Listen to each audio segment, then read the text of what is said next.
Tabe, jumpa lagi dengan saya di Negara Bijaksana, channel yang membahas sebuah persoalan populer di Indonesia secara bijaksana dan dijamin dengan pemikiran terbaru.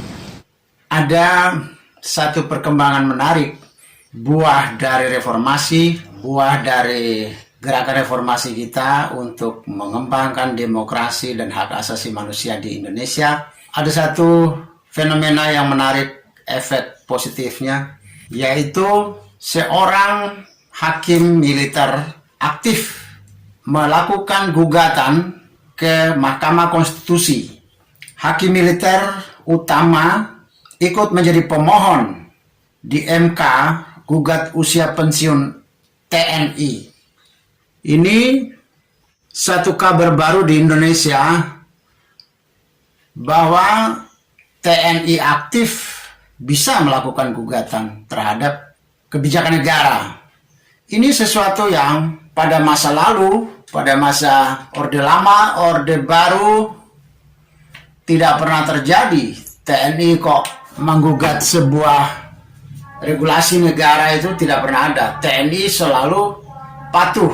Tetapi karena ini adalah alam demokrasi, reformasi, perjuangan reformasi untuk menghargai seluruh hak asasi, hak berpendapat, hak bicara, hak berkumpul, dijamin oleh undang-undang, maka di era reformasi siapapun, termasuk anggota TNI pun boleh melakukan gugatan terhadap sebuah regulasi negara jika itu dianggap tidak sesuai dengan aspirasi, tidak sesuai dengan konstitusi dan lain-lain, ya, boleh. Sehingga ada gugatan terhadap pasal 53 Undang-Undang nomor 34 tahun 2004 tentang Tentara Nasional Indonesia ke Mahkamah Konstitusi atau TNI, ya.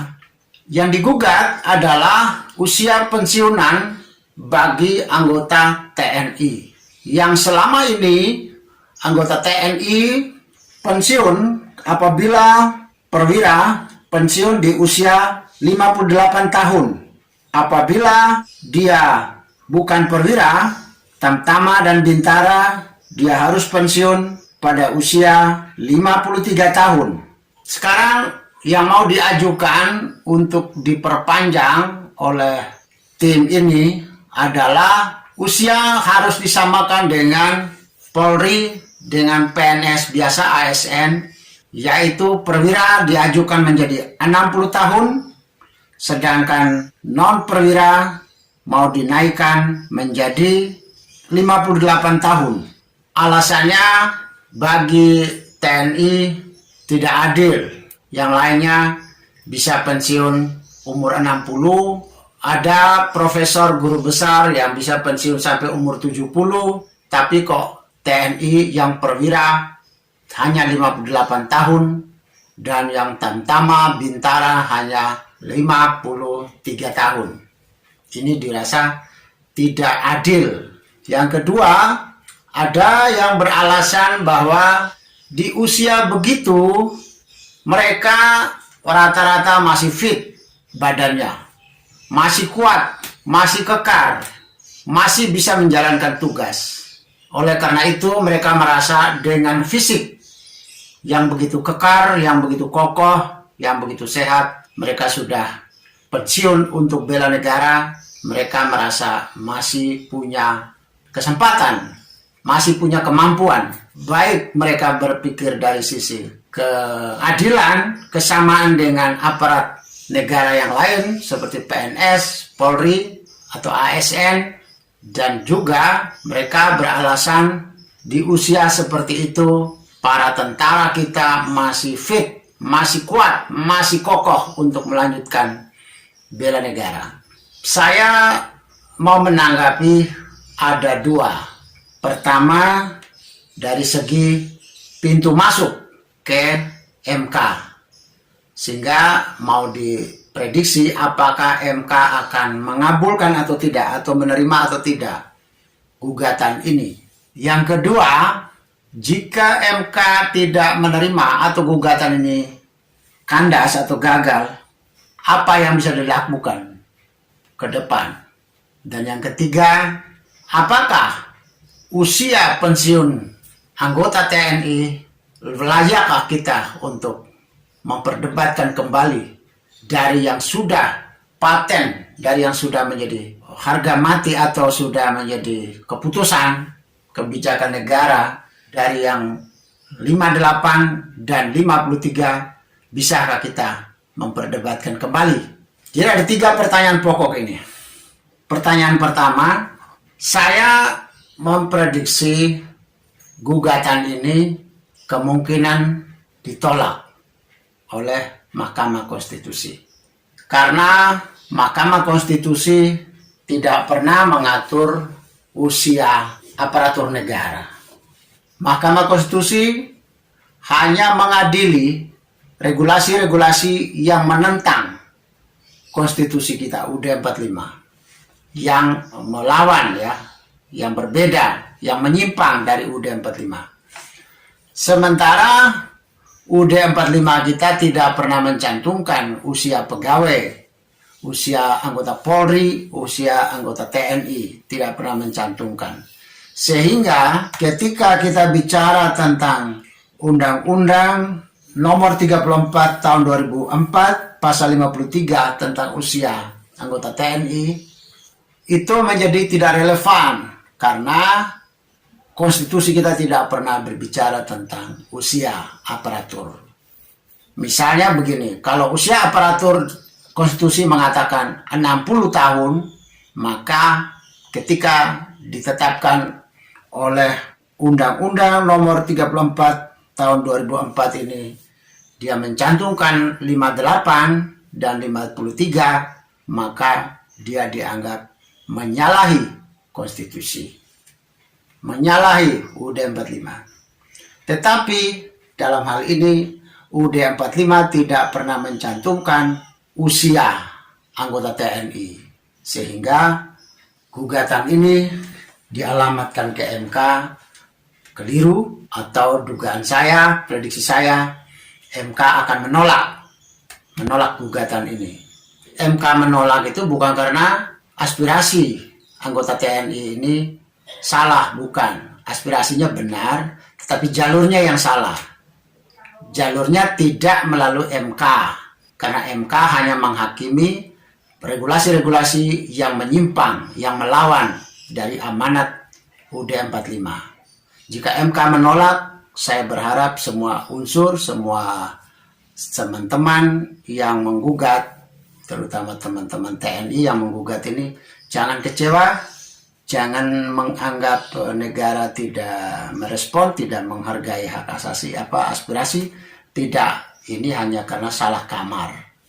Pertanyaan berikut adalah, kemanakah yang tepat untuk berbicara undang-undang?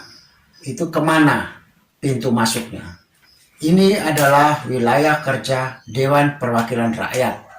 Ini kerja DPR. Sehingga aspirasi teman-teman TNI ini sebaiknya dikirim lewat DPR, biar DPR harus atau mempertimbangkan atau menggelar sidang untuk memikirkan kembali revisi pasal 53 Undang-Undang Nomor 34 Tahun 2004. Jadi kalau nanti MK menolak, saya berharap, saya menganjurkan teman-teman TNI untuk mengajukan lewat DPR, supaya DPR merevisi pasal itu, undang-undang itu direvisi di gedung DPR. Yang kedua, kita akan bertanya, wajarkah usia pensiun anggota TNI harus diperdebatkan kembali? Jawaban saya, ya, harus diperdebatkan. Karena jangankan usia TNI, usia pensiun PNS atau ASN, usia pensiun dari anggota Polri juga layak diperdebatkan kembali. Karena ada dasar pertimbangan rasional, dasar sainsnya ya. Pensiun, masa pensiun, usia pensiun itu harus dipertimbangkan dari segi produktivitas kerja. Itu satu ya.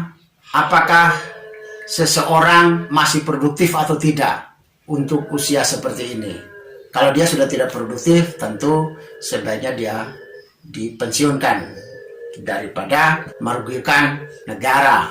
Yang kedua, pertimbangannya, biarlah seseorang aparatur negara perlu menikmati.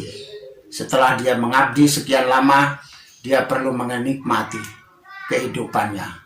Dia perlu menikmati indahnya negara, sejahteranya negara ini, bangsa ini. Dia perlu menikmati dari sisi ketika dia tidak bertugas.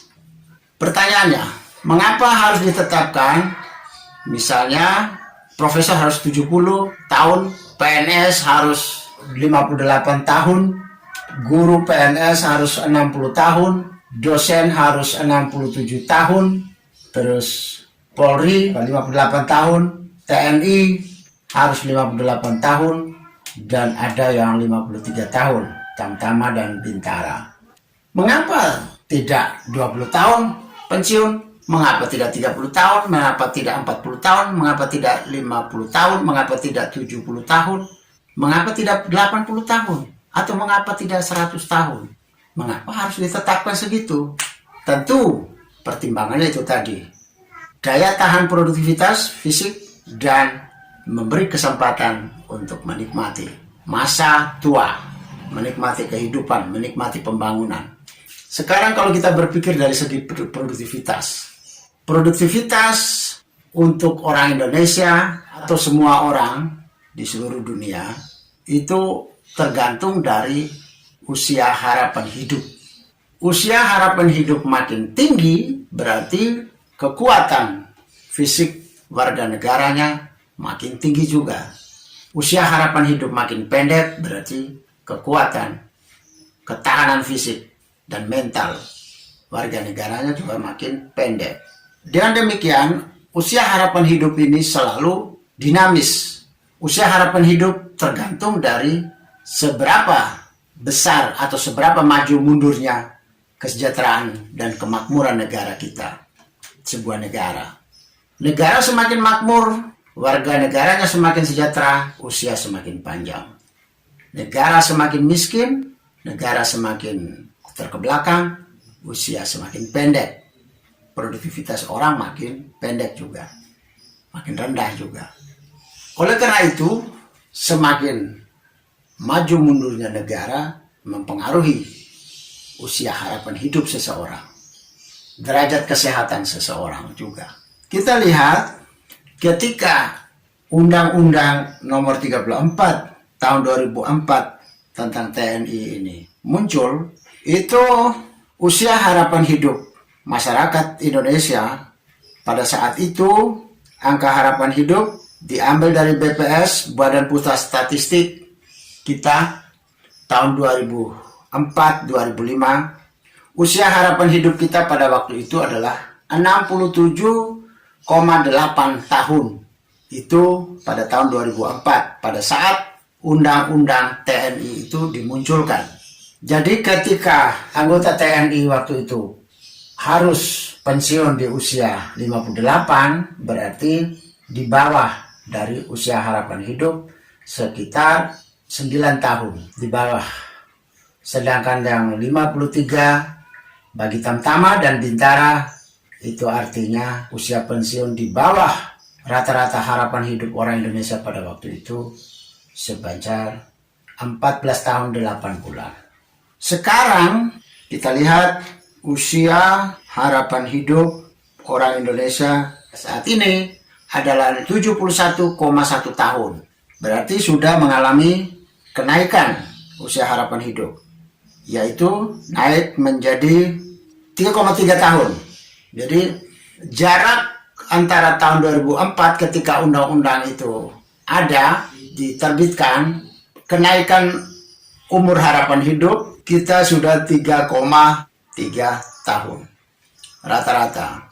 Itu artinya derajat kesehatan, derajat ketahanan fisik mental kita makin lama makin naik. Berarti tuntutan teman-teman anggota TNI ini untuk menaikkan usia pensiun mereka wajar. Karena usia harapan hidup negara ini, masyarakat Indonesia berdasarkan perkembangan pembangunan Indonesia sudah naik.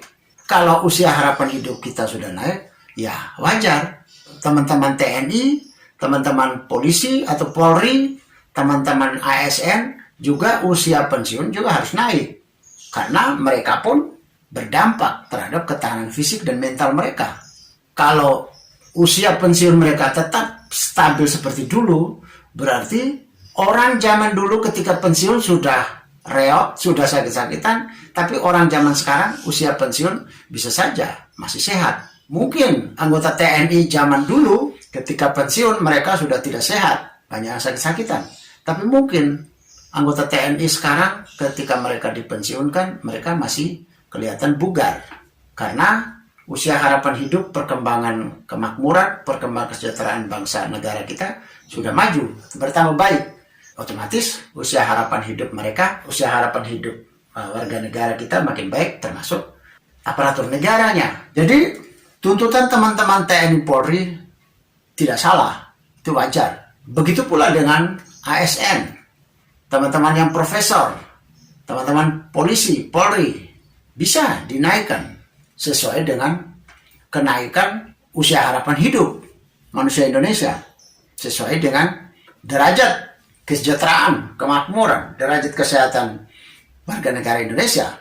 Itu logis. Kita lihat angka rata-rata harapan hidup orang Indonesia makin tahun makin naik. Sehingga begitu pula dengan usia pensiun para aparatur negara kita memang harus naik juga. Naik turunnya usia pensiun mereka sesuai dengan naik turunnya angka harapan hidup orang Indonesia. Menunjukkan sesuai dengan naik turunnya kesejahteraan, naik turunnya derajat kesehatan kita. Oleh karena itu, kalau di negara bijaksana, naik turunnya usia pensiun aparatur negara termasuk anggota TNI, tentara, itu sangat bergantung dari naik turunnya usia harapan hidup. Bisa jadi dia naik turun selalu fluktuasi setiap tahun. Kalau angka harapan hidup naik tahun ini, maka usia pensiun mereka tahun ini naik. Naiknya berapa? Tergantung dari laju naiknya angka harapan hidup. Kalau angka harapan hidup tahun ini turun, maka usia pensiun para aparatur negara kita ikut turun juga. Usia pensiun aparatur negara itu tidak boleh menjadi konstan, tidak boleh stabil, tidak boleh tetap 60 terus dari Indonesia merdeka sampai sekarang, sampai kapanpun pokoknya 60 tahun terus, itu tidak boleh. Harus disesuaikan dengan umur harapan hidup warga negaranya. Makin sejahtera, makin makmur sebuah negara, maka makin sehat warga negaranya, makin kuat umur harapan hidup, makin baik, makin kokoh, sehingga mereka pada usia 60 bisa saja masih kuat, usia 70 bisa masih kuat dibanding dengan pada 50 tahun lalu, dibanding pada 70 tahun lalu. Kalau di negara bijaksana, setiap tahun Badan Kepegawaian Negara mengumumkan pada tahun ini usia pensiun berapa, sehingga ada berapa anggota TNI, Polri, dan ASN yang akan pensiun pada tahun ini. Jadi tidak mati, tidak konstan, tidak stabil usia pensiunnya. Turun naiknya bergantung dari turun naiknya usia harapan hidup warga negara kita. Dan itu diatur dalam regulasi bahwa usia pensiun kita mengikuti turun naiknya angka harapan hidup warga negara kita. Itu yang pertama, pertimbangan dari segi harapan hidup. Pertimbangan kedua bagi tentara ya, bagi TNI ya, dunia ini semakin damai, dunia semakin damai, sehingga peluang untuk perang itu kecil, tidak seperti zaman-zaman dulu.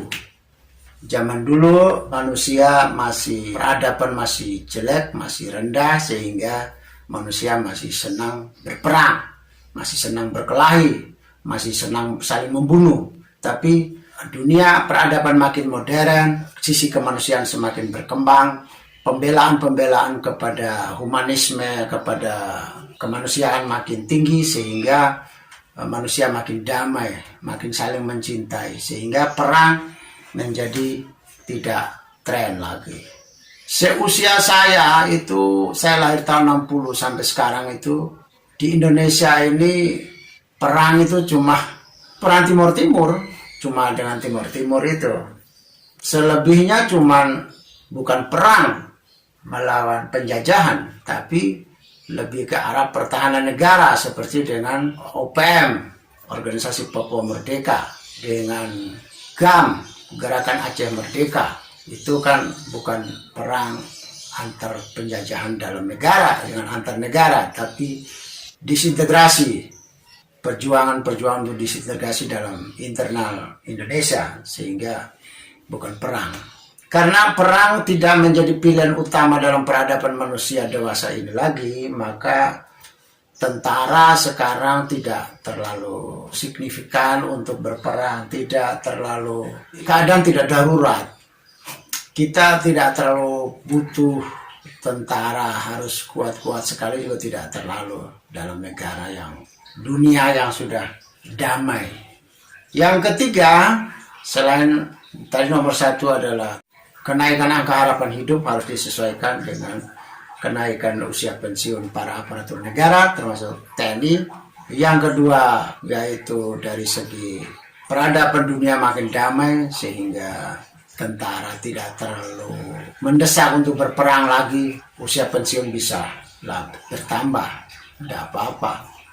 Yang ketiga, perang di zaman modern saat ini, zaman iptek, itu perangnya bukan lagi perang fisik, tapi perang teknologi, perang kimia, perang biologi, perang ekonomi, perang kebudayaan, bahkan perang diplomasi.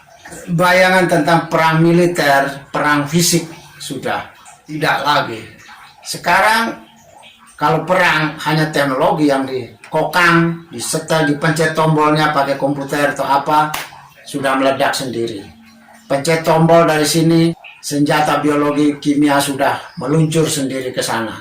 Sudah berbeda era perang sekarang. Jadi kekuatan fisik tidak terlalu dipentingkan lagi seperti zaman dulu. Orang perang gerilya, kita ingat seperti Jenderal Sudirman gerilya, jalan dari lembah ke lembah, dari desa ke desa, dari gunung ke gunung, dari bukit ke bukit, berhari-hari, berminggu-minggu, berbulan-bulan mereka, sehingga memang membutuhkan fisik harus kuat. Tapi di zaman sekarang perang teknologi, perang kimia, perang biologi, jadi sudah berbeda.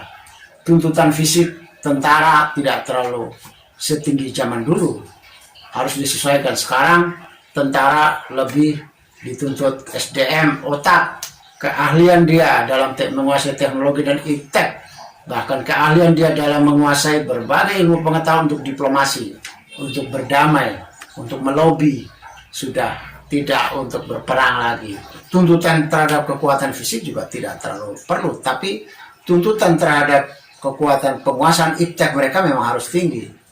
Karena era sekarang, era iptek. Jadi kasus ini atau masalah ini kalau MK menolak, kalau di negara bijaksana, masalah ini tetap diproses sampai ke DPR. Dan DPR harus merespon aspirasi ini untuk dibahas, menyusun kembali Undang-Undang Kepegawaian Republik Indonesia, termasuk Undang-Undang TNI, Undang-Undang Polri, Undang-Undang BUMN, bagaimana menyusun cara menetapkan usia pensiun seseorang. Jadi usia pensiun bukan hanya angka yang ditetapkan 60, 50, 70, tapi sekaligus dihitung dengan pengaruh dari naik turunnya angka harapan hidup, umur harapan hidup orang Indonesia. Begitu umur harapan hidup naik, dia juga pensiun juga naik. Begitu umur harapan hidup turun, usia pensiun aparatur kita juga turun. Terima kasih, selamat berjuang untuk teman-teman TNI, teman-teman ASN, dan teman-teman Polisi Republik Indonesia. Jangan lupa teman-teman di DPR juga harus mulai memperjuangkan aspirasi ini. Jika Anda setuju dengan saya, Anda seide dengan saya, berarti kita berada pada satu perjuangan yang sama, yaitu ingin melihat Indonesia menjadi lebih baik, Indonesia menjadi negara yang bijaksana yang kita impikan. Caranya adalah dengan Anda memberi dukungan dan berpartisipasi dalam channel ini. Subscribe di bawah channel ini, bunyikan lonceng di sampingnya untuk menunjukkan Anda berlangganan secara gratis, dan ada pemberitahuan setiap kali saya mengirim edisi baru. Dan jika Anda setuju dengan ide ini, jangan lupa bagikan ke semua relasi Anda. Terima kasih.